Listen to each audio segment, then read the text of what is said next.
Welcome everybody to a Salty Chillers Entertainment. This is Hero Darkness. Which numbers? Valentine. Anti-clowns. And we're joined with the Anti-Clown. And today we are talking about something a little different, spicing things up. It's kind of a interesting subculture in the US particular. And some people hear about it like, whatever, and walk away. But we're going to be discussing in detail a little bit tonight of what is anime. Anime! So when you hear anime, what comes to mind? Well, I mean, first thing that comes to mind for me is that anime is short for animation. So pretty much anything animated is what I classify as anime. So you view it more as animation. Yeah, I mean, if you take what's like common, what you call anime shows, like take Fairy Tail, Bleach, Naruto, Dragon Ball Z, those are all animated shows. Whereas you take shows like shows or movies like Psych or a majority of the Star Wars content, it's not animation. Therefore, it's not anime in my mind. I feel So like it's more anime has that Japanese culture attached to it. Since anime is, in Japan, it's meant for animation, but for here, our animation is a bit different. Even though now we're having anime artists pop up all over the country and all over the world. Well, there also is a classification of anime called Western anime, which is what I believe shows like. Correct me if I'm wrong in the comments, because I am nowhere near as knowledgeable as I act. But shows like Ben 10 and things along like that nature would fall under the Western anime, where it was created in the West, mainly the United States. We can even take example of Ruby would fall under that classification, where it's been subbed or dubbed into Japanese. Yes, that is actually one of the few that has happened. Yeah, I think it's the only one that has done that. I look at Avatar: The Last Airbender. That cartoon, I could almost consider that as an anime, just in the way it was done. Yes. And Yeah. I looked up online, you're not wrong, Clown, by anime for animation, but more specifically it's the animation from Japan. That is, and this is where people get thrown off about the fact that the Japanese animation or the Japanese cartoons, as another way of calling it, is not only targeted for children, but there are also some that are targeted for adults. And I find it interesting how people are thrown off about that, but yet we have shows such as South Park, The Simpsons, King of the Hill, American Dad. More propane. That I love King of the Hill. those are cartoons, but they're kind of targeted, kind of more toward an adult audience than for. Oh, most definitely. And I always find it interesting when I mention to some people, it's like, yeah, I've done this or I've watched this, and like, oh, you watch anime, and kind of giving this whole discount, whatever. Have you... Like, oh, anime. Exactly. That's the type of response that I get. It's like, oh, anime, you weeb, you're dweeb. Right. Weeb trash. Like, we can't say that anymore, like, because of offensive and stuff, but it's just like, it's in the implication. Like, it's just unspoken. It's right there. Yeah. It really Now, is. what makes like an anime, like, why does it, what makes that different than compared to the American cartoons? Is it just more the culture, or is it the way that they do it? The way they I do don't their know. animation? I mean, if you look, the regular anime has a lot of the same style to it, whereas the Western animation is completely different. Like, you take the animation from Ruby compared to like Ben 10, you're gonna have completely different animation styles going. Whereas if you take shows like Dragon Ball Z, Bleach, Fairy Tail, they're all gonna be animated along the same lines. Same, or a little bit of different stylistic differences, but they're gonna be mostly the same. There is a difference in animation, the way that it's drawn. Like, you still have the universal, like, blush, where, you know, I know in The Incredibles from Pixar, you know, the girl, she gets asked out at the end and she blushes. Well, it's kind of a rosy pink color in her cheeks, but in anime, it would be like a more spherical thing under the eye with 3 or 4 markings in red underneath. You know, it's those little differences that make Japanese anime so unique.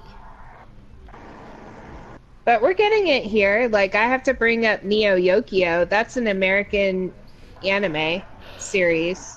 Neo Yokio is secretly a genius anime. Let's be real here. It's a secret genius anime. It's almost like what Jaden Smith thinks of what anime is. Yeah, exactly. And like, I love that he appreciates it. And also, one thing to know as well, correct me if I'm wrong, but most American cartoons aren't based off of graphic novels. Most of the animes that I've watched have been based off of a graphic novel or the Japanese comics, normally called as manga or manga, depending on how you like to say it. It's translatable. Like, we had, you know, they have manga, and anime. We have, you know, Batman comics, and then all the different Batman animated series. You know, it's relatable, but it's not like exactly the same. Because I feel like most of the cartoons that we watch aren't based off of anything in particular. Oh no, Tom and Jerry was definitely not based off of anything. Like, let's be honest Yeah, here. no.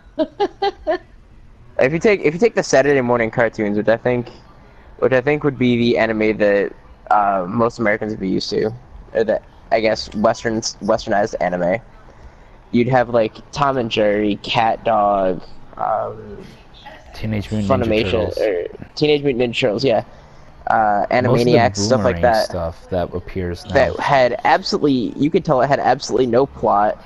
There was nothing along anyone's mind going through that. Like Cat Dog, you gotta feel that there was some sort of hallucinogen involved within the making of that. Yeah. But No, I look And at I've- most cartoons, I see them more as short stories. Yeah. yeah, whereas in the more classicized is like Japanese anime, they take stories and they take 4 or 5 episodes. Like I believe it's called an arc, what they call it. Yeah, we commonly Yeah, a refer story to it as arc. a story arc. Yeah. And some of those story arcs extend for multiple episodes, not just 2 or 3. Yeah, it's. I mean, there's some, and there's like, you know, like anime, you have like the Ben 10, like, oh no, he got a new alien, and the alien took him over, and it takes like 2 episodes because he has to fight off Ghost Freak or whatever. But then you got like Fairy Tail, where they go to try to blow up the moon, and it takes like 8 episodes for them to realize that the moon isn't the problem. Like, I mean, it's the fact that they don't condense a story for anime, which I think is another classification of the Westernized animes, that they take time to tell a story and weave the story, and it shows a lot of character development in the act of developing that story, because you have the characters show progression and growth throughout the event, whereas in the Eastern animes that I've watched, the person's gonna come out, the main character's gonna come out the exact same as he went into it, most likely. Most of them, yes. You do have the other intriguing ones. Take Death Note, for example. Ooh. That one you Yes. see a huge development for both L and Light, and even M and N when they appear. That one has a huge overall arcing story that's being shown and told. And you see what that type of power. Now, Death Note, explaining real quick, you deal with a Shimigami, or a death god in Japanese culture, who has this notebook, and if you stumble across the notebook and you write in it, you have to have the person's name, first and last, and a picture of them when you write down their name. You don't actually need the picture of them. It's you just have to know their name. You have to picture them. You have to picture them. You just don't need like a physical picture. Otherwise, that'd get way too stalkery. Yeah. And so, what happens when that happens is he writes them the name, and if he doesn't specify anything, they die within 90 45 seconds from a heart 45 attack. seconds of a heart attack. Now, if he specifies something, then they can die somewhere else. So essentially, Within, what I believe, a happens 48-hour period. yes, it's within a short time. Within a reasonable time. And But I can't remember if the 48-hour period was from the unspeakable, unmentionable Netflix movie, or if it was from the TV show, or the anime, I should say. I don't remember which right offhand. I just know he could, but he had a time window he had to work with. And Yes. the ended up showing what could happen if someone actually had the absolute power, and he started playing as a god, where he decided who would live and who would die and who should be punished, and created his own justice system and everything. And you saw that development in this anime. Now, we take an example of another a popular cartoon, SpongeBob. You see it contained within an episode. Or even you take Cat Dog, you see it contained within a single episode. Same thing with Tom and Jerry. Well, Contained that within a leads single me. episode. That leads me to my next point: is the difference in the content. Like, Death Note is about these like really, really dark adult things, and like we have Cat Dog, you know, which like it doesn't like really deal with the subject of death or any kind of serious topic at all. It's just it's like, you know, the Cartoon Network shows like Adventure Time and regular show. Like, it's not Hey, really people die like, in Adventure Time, just not permanently. Kind of like DC and Marvel like, comics. regular show people blow up all the time. Like, I get it, but I'm just saying, like, anime usually always has an adult theme to it. Yeah. I mean, I feel like that's a good classification, is that in anime, it's like Japan really isn't afraid to face these like tough, topics to talk about. Like we discussed in the Detroit Become Human controversial podcast about, some of the things that Detroit talked about and showed. Anime really isn't against showing that, whereas Western is like, oh, we can't show anything bad, it has to be goofy and relaxed, so that way it can be available to all audiences, kind of thing. Whereas Japan's like, who cares? And that's where the adult content, and that's where things come in at. Yeah, maybe cute and hidden away from the animation style, but it's there and shown, and sometimes handled in a very careful way, and show things as they really are. And they take the time to explore it. Sometimes it seems like it's cut short, other times you see it from start to finish. It depends on the author's intent. Yeah, I mean, it's Honestly, I feel like it's more up to, like I said before, it's more up to the animation specialist or the head animator. But I feel like, yeah, I feel like the Japanese anime is a lot better just because they don't dance around the subjects they're not afraid to talk about. They just do it. And that's what I feel like is a better way to approach it. Yeah, Instead of just like, oh, I mean, I don't get me wrong, I do thoroughly enjoy the occasional cat dog episode and pretty much every single Tom and Jerry episode. But I also like watching the the Japanese anime consequences, because, yeah, like seeing consequences of the action. My yeah, dad talks about with Shakespeare, there's always a consequence to the violence, whether it's if someone dies or the person dies that commits something violent.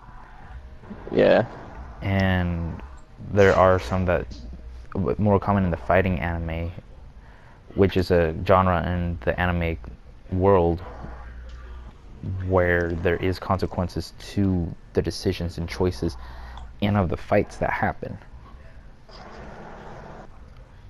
And there's others that explore more of an emotional theme. I know Rich is more familiar with this one than I am. It's the anime series called Your Lie in April. That anime series I actually enjoyed it. Because it's hard to explain, but it was some. It took you on a coaster ride from time to time. But with me, you go through the arcs. I watched the first story arc, first season, like what I call it, showing the main character grow and fall off the piano. Goes on health and then into the hospital. And the second season shows how he then pulls his skills. And then that final couple episodes, it's him imagining the duet that they wanted. And at the end of the duet, the person disappears, representing that she died. And it just hit me hard when that Oh happened. yeah, spoilers. Yeah, sorry. I love, We'll but worry I about love- that.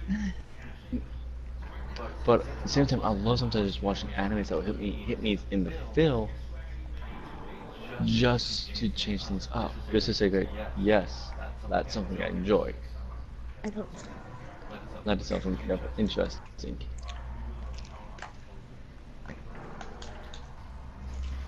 So I like those type of anime from time to time, just to change things up. Because Your Lie in April is one that explores the emotional aspect of what it's like to lose something and having the person connected to something that you do and you're passionate about and how you can't do it anymore, and then someone comes in and helps you not so much forget the pain, but be able to endure the pain with you and help you heal. And how it's okay to have that friend that will grab you by surprise and run with you. And that's where the anime becomes interesting, is they explore different themes within their story. Whereas cartoons, I feel like they're not as strong in doing that. They want to show something fun and silly and then move on.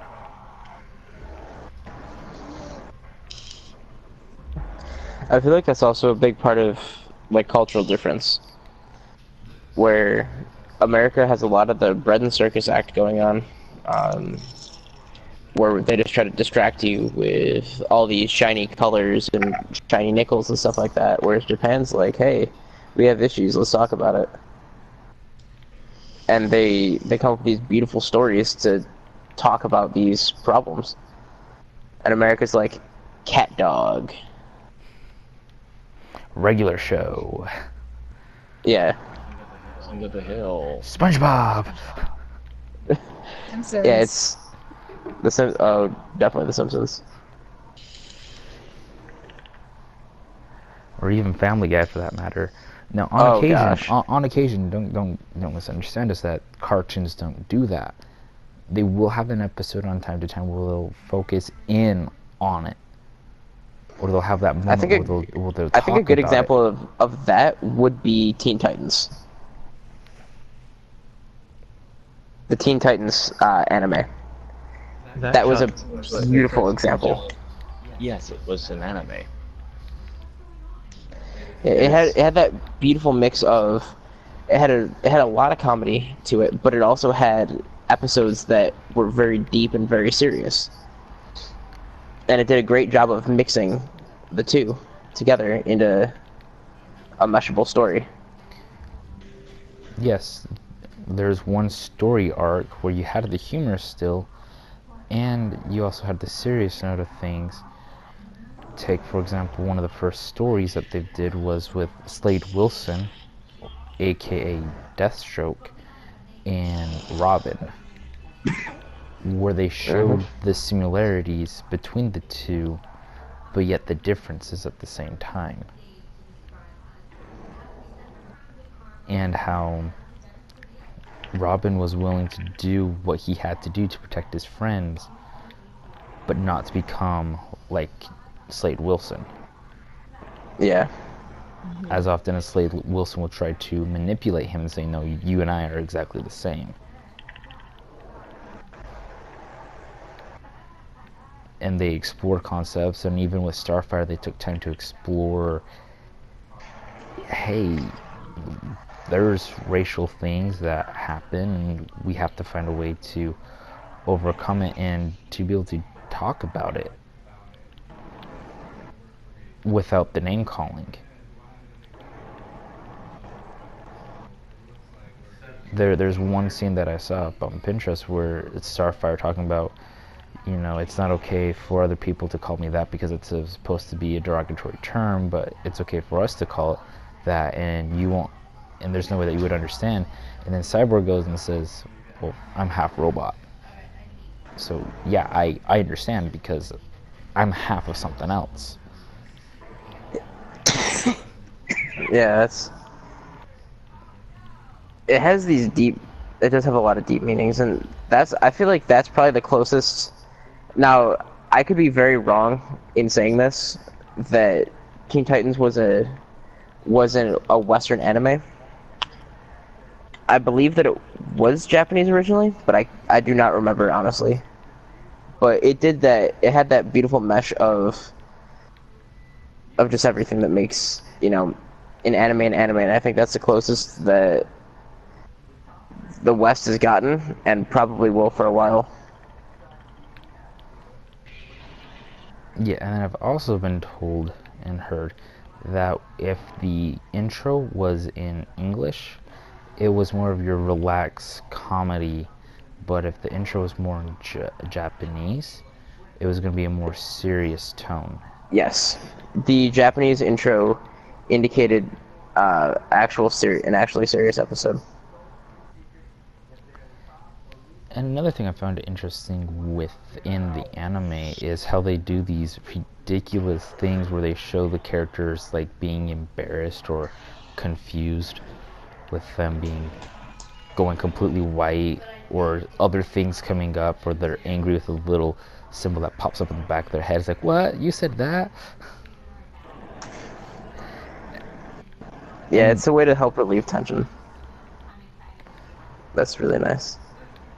And then within the cartoons, I don't see that a whole lot. And a lot of it, and next question to ask is, why are people drawn towards more of the anime than they are to the cartoons?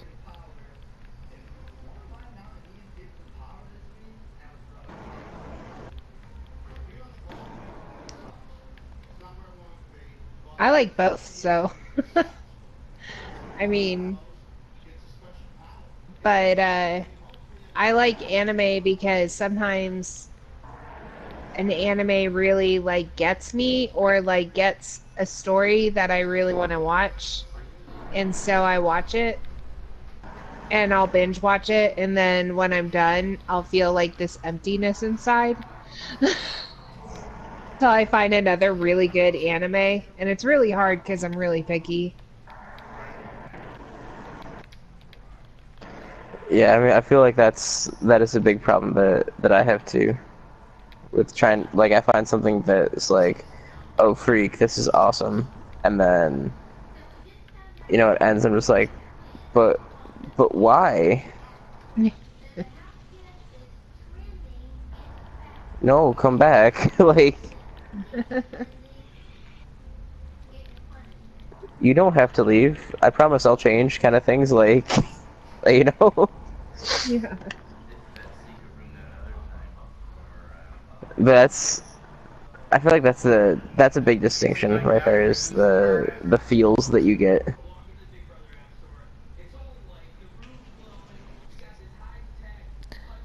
Yeah. I get major feels over like the end of an anime, and then I get really salty because like season twos and threes and fours are usually not, in my experience, usually not something that happens a lot with my animes. So it's just like over. Yeah.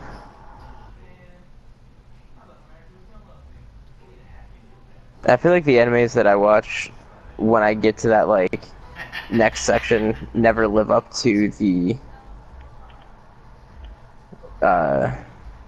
to the hype that was built up for me from the previous parts. Like, for example, um, Sword Art Online, from the original Sword Art Online, where it's going from SAO into Alfheim. It just didn't keep up, the the whole magic of, can Kirito actually survive? Then he goes into Elfheim and he's just like, oh wait, he can die. That's kind of And then he boring. feels like he's a god in there, and yeah, it did get boring. Yeah. So you take like Sword Art Online, where he actually did become a god, and you could see that he grew a lot in Sword Art from that first episode to the very last episode of the arc of Sword Art. But when he moved to Elfheim, there was really no reason for him to grow as a person. He knew he had his goal, and the goal didn't veer off of that goal really to help anyone. But in SAO, each episode or episodes was him like helping someone like Asuna, or why am I drawing a blank on their names? But pretty much anyone. The Silicone. Dragon Tamer, the Smith. It it was just like they moved through the story, and they're like, okay, we can take a break because it's just going to be happening that they're going to go through this. So let's build up characters and let's get relationships going. But in Alfheim, there's no need for a relationship because he had the second protagonist that they added, but uh, there was no.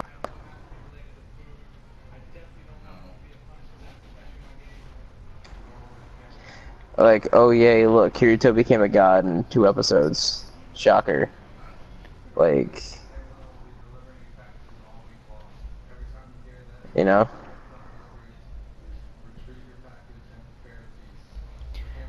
But that is something to think about. It's like what makes an anime something fun to watch, and what makes a cartoon something that's just sort of there. Not just there, but like I just love how they're like different. They're both enjoyable. Yeah, I mean, the more Western anime I call much more enjoyable when it comes to like having background noise that you need to fill. But the Japanese anime is a lot more like, I want a good story that's gonna show copious amounts of cleavage that's unnecessary. That's what I want. But when it comes to an actual story, but the Eastern animes or Western animes, don't really care for much.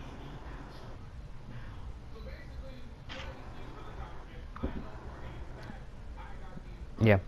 And if you had to briefly, in a nutshell, what would you say anime is? of what we've been talking about.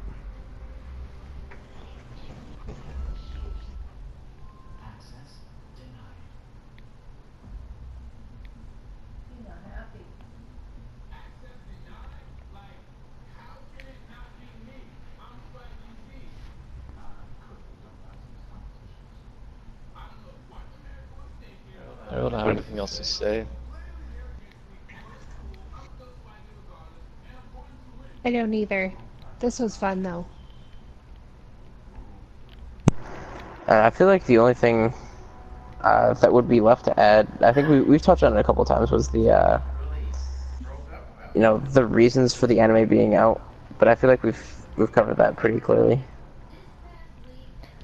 And also, I don't know if we talked about this or not, but how the anime also comes from the Japanese manga. Plus, they have a script they have already set in place to follow.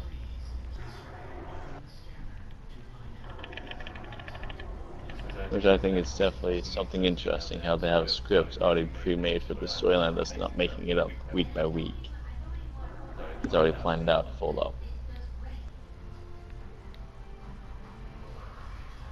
Yeah, that does help a lot.